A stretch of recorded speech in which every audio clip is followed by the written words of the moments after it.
Bonjour, nous sommes le mardi 11 novembre 2025 et le sujet est l'ancien président de la République de 2007 à 2012, Nicolas Sarkozy, qui sort de prison et assure que la vérité triomphera. 3 semaines en prison. En attente de son procès en appel qui devrait se tenir à partir de mars, la Cour d'appel de Paris a autorisé la sortie de Nicolas Sarkozy de la prison de la Santé à Paris, où il était incarcéré depuis le 21 octobre. On se rappelle également de Balkany, qui était sorti de prison pour des problèmes de santé, et à peine sorti de prison, il dansait dans les rues. N'oubliez pas de vous abonner pour plus de news nationales, européennes et internationales sur ce monde merveilleux dans lequel nous vivons. La vérité triomphera, a lancé Nicolas Sarkozy quelques heures après sa libération de prison sous contrôle judiciaire par la Cour d'appel de Paris. Il lui a interdit d'entrer en contact avec de hauts responsables judiciaires comme le garde des Sceaux Gérald Darmanin. En attente de son procès en appel qui devrait se tenir à partir de mars, la Cour d'appel de Paris a autorisé vers 13h45 la sortie de l'ancien chef de l'État, 70 ans, de la prison de la Santé à Paris où il était incarcéré depuis le 21 octobre. Celle-ci a été mise en œuvre presque immédiatement. Peu avant 15h, Nicolas Sarkozy a quitté la prison à bord d'une voiture aux vitres teintées escortée par des motards de la police pour regagner son domicile dans le 16e arrondissement.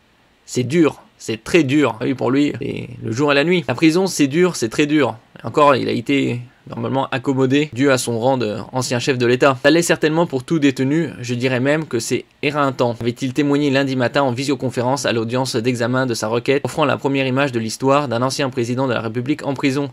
Dans le cadre d'un contrôle judiciaire, les juges ont toutefois imposé 2 interdictions aux champions déchus de la droite embourbés dans ces affaires judiciaires. La Cour a estimé que le risque de pression, de concertation, ne peut être totalement écarté sur ses co-prévenus, mais surtout sur un certain nombre de témoins clés, comme les ex-dignitaires du régime Kadhafi, disséminés à travers le monde, et lui a interdit tout voyage à l'étranger. Interdiction de contact avec Gérald Darmanin. De manière plus inattendue, la justice a aussi imposé une interdiction de contact élargie avec des responsables de la justice française, notamment le garde des Sceaux Gérald Darmanin, constatant sa capacité à actionner différents services de l'État en tant qu'ex-président. Le 29 octobre, Nicolas Sarkozy avait reçu la visite à la prison de la Santé du ministre, une entrevue qui a suscité des critiques notamment des magistrats. Dans une rare prise de position, le plus haut procureur de France, Rémi Heitz, y avait vu un risque d'obstacle à sa sérénité et donc d'atteinte à l'indépendance des magistrats avant le procès en appel. Contacté par l'AFP, l'entourage de M. Darmanin a assuré que le garde des Sceaux respecte toujours les décisions de justice. Et donc il est sorti au bout de 3 semaines. Se concentrer sur le fond. Je veux rendre hommage au personnel pénitentiaire qui a été d'une humanité exceptionnelle et qui a rendu ce cauchemar, parce que c'est un cauchemar, supportable,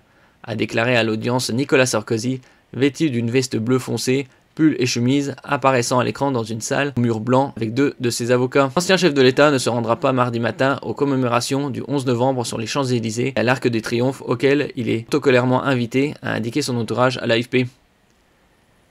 Merci pour votre écoute et à la prochaine.